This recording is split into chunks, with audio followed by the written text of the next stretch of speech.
नमस्कार दोस्तों, स्वागत है आपका हमारे चैनल पर। यदि आप इस चैनल पर नए हैं तो सब्सक्राइब कर लीजिएगा जिससे कि आपको हिंदी मीडियम से तैयारी करने में थोड़ी आसानी रहे। यहाँ पर आपको बराबर notes, current affair, daily current affair या स्टैटिक जीके से संबंधित सारी जानकारी दी जाती है। मुद्दों को समझाया जाता है, खबरों को, अखबारों को समझाया जाता है जिससे कि आपकी परीक्षा सही से निकल सके, आप सही से उत्तीर्ण हो सकें। दोस्तों, आज का टॉपिक है हमारा संविधान की प्रस्तावना। पूरा देखिएगा वीडियो, क्योंकि संविधान की प्रस्तावना से संबंधित 1-2 सवाल आ जाते हैं।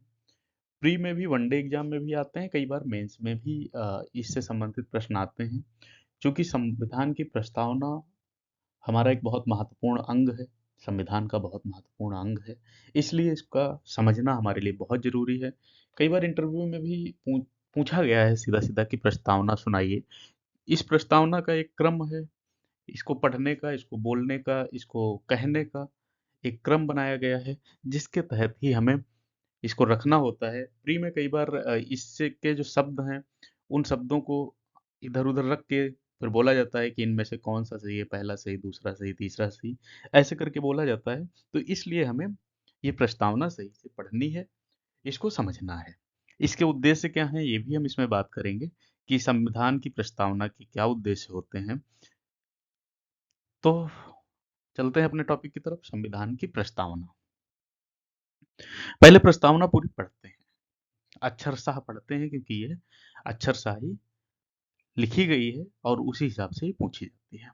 हम भारत के लोग भारत को एक संपूर्ण प्रभुत्व संपन्न, समाजवादी, पंथ-निरपेक्ष, लोकतंत्रात्मक गणराज्य बनाने के लिए तथा उसके समस्त नागरिकों को सामाजिक, आर्थिक और राजनीतिक न्याय, विचार, अभिव्यक्ति, विश्वास, धर्म और उपासना की स्वतंत्रता, प्रतिष्ठा और अवसर की समता निश्चित करने के लिए तथा उन सब में व्यक्ति की गरिमा और राष्ट्र की एकता और अखंडता सुनिश्चित करने वाली बंधुता बढ़ाने के लिए दृढ़ संकल्प होकर अपनी इस संविधान सभा में आज दिनांक 26 नवंबर 1949 ईस्वी को एतद द्वारा इस संविधान को अंगीकृत, अधिनियमित और आत्मार्पित करते हैं।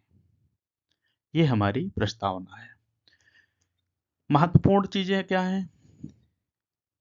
सबसे पहले शब्द आता है प्रभुत्व संपन्न, समाजवादी, पंथ निरपेक्ष, लोकतंत्रात्मक गणराज्य बनाने के लिए सामाजिक, आर्थिक, राजनीतिक न्याय, विचार, अभिव्यक्ति, विश्वास, धर्म और उपासना की स्वतंत्रता, प्रतिष्ठा, अवसर की समता निश्चित करने के लिए व्यक्ति की गरिमा, राष्ट्र की एकता, अखंडता सुनिश्चित करने वाली बंधुता बढ़ाने के लिए दृढ़ संकल्प होकर इस संविधान सभा में दिनांक क्या थी उस दिन, 26 नवंबर 1949 ईस्वी को हम इसको स्वीकारते हैं, यानी आत्मार्पित करते हैं।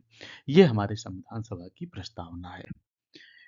अब देखिए, समझते हैं कि इस प्रस्तावना का उद्देश्य क्या है, यानी अर्थ क्या है, इसके जो आदर्श हैं। संविधान सभा की प्रस्तावना का अर्थ भारतीय गणराज्य के मूलभूत आदर्शों और उद्देश्यों को सरल और स्पष्ट रूप से समझाना है।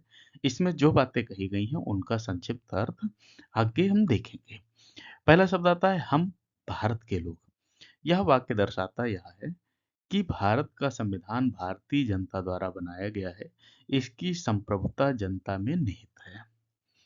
फिर अगला है संपूर्ण प्रभुत्व संपन्न। इसका अर्थ है कि भारत एक स्वतंत्र राष्ट्र है जो किसी भी बाहरी शक्ति के अधीन नहीं है। भारत अपने आंतरिक और बाहरी मामलों में पूर्ण स्वतंत्रता और स्वायत्ता रखता है। अगला शब्द है समाजवादी। यह बताता है कि भारत आर्थिक और सामाजिक न्याय को बढ़ावा देता है। संसाधनों और संपत्ति का समान वितरण सुनिश्चित करना सरकार का उद्देश्य है, ताकि आर्थिक असमानता कम ना हो। अगला शब्द आता है पंथ निरपेक्ष।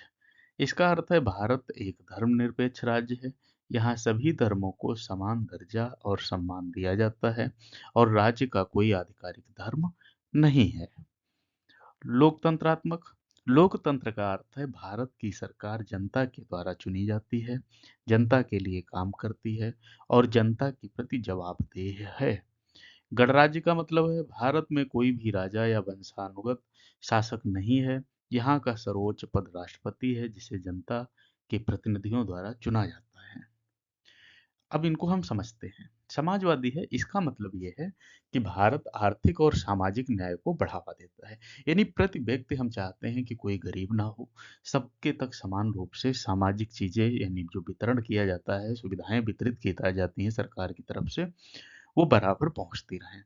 पंथ निरपेक्ष का मतलब है यह एक धर्मनिरपेक्ष राज्य है। यहाँ सभी धर्मों को बराबर दर्जा दिया जाता है, सम्मान दिया जाता है। इस भारत का कोई आधिकारिक धर्म खुद का नहीं है। यहाँ हिंदू धर्म भी मिलेगा, मुस्लिम धर्म भी मिलेगा, जैन मिलेंगे। तो सब धर्मों के लोग हैं, सब अपने अपने पूजा अधिकार हैं, सब अपने अपने काम अपने हिसाब से कर सकते हैं। लोकतंत्रात्मक गणराज्य इसका मतलब होता है, लोकतंत्र का अर्थ है कि भारत की सरकार जो है जनता के द्वारा चुनी जाती है, जनता के लिए काम करती है और जनता के प्रति जवाबदेह है। यानी जो हमारी सरकार है वो हम खुद बनाते हैं, जिसका एक समय निर्धारित है। उस समय के बाद उस सरकार को हम बदल सकते हैं। यदि वो जनता की भलाई का काम नहीं कर रही है तो हम सरकार को जब चाहें तो बदल सकते हैं। यह अधिकार हमें संविधान की तरफ से मिला है। गणराज्य इसका मतलब है भारत में कोई भी राजा वंशानुगत शासक नहीं है। यहाँ का सर्वोच्च पद राष्ट्रपति है जिसे जनता के प्रतिनिधियों द्वारा चुना जाता है।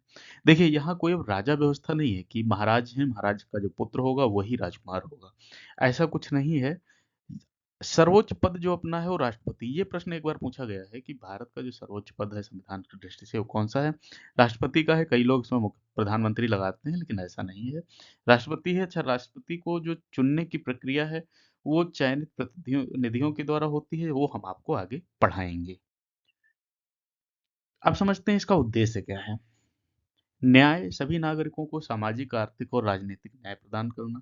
स्वतंत्रता प्रत्येक नागरिक को विचार, अभिव्यक्ति, विश्वास, धर्म और उपासना की स्वतंत्रता देना। समता सभी नागरिकों के साथ समानता का व्यवहार करना और अवसरों की समता सुनिश्चित करना।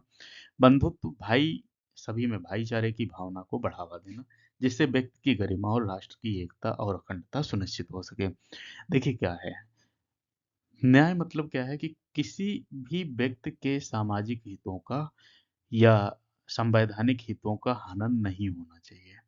चाहे वो गरीब हो, चाहे अमीर हो, चाहे उसकी आर्थिक स्थिति कैसी भी हो।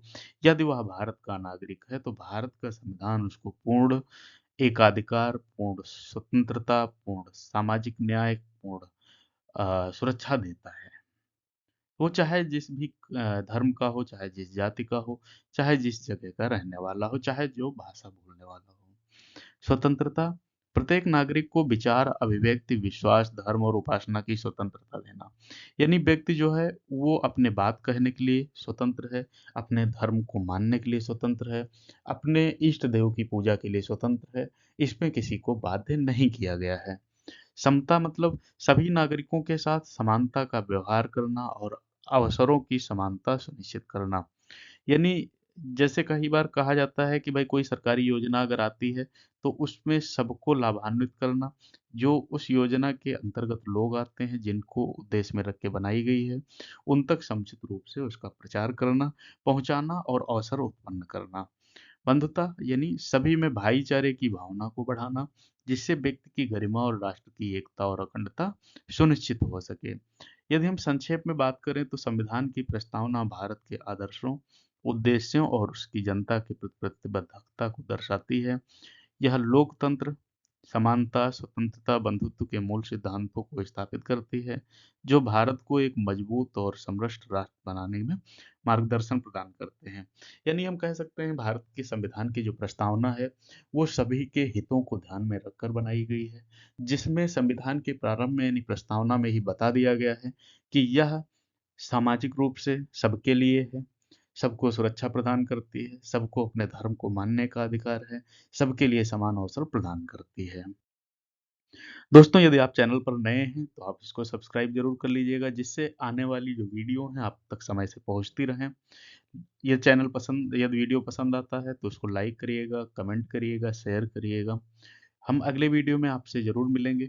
और एक चीज़ है, जो करंट अफ़ेयर अपने दैनिक लगाए जाते हैं, दिए जाते हैं, उनको आप ज़रूर देखा करिए। बहुत मेहनत करके वो ढूँढे जाते हैं, जिससे कि आपका करंट अफ़ेयर साथ में तैयार होता चले।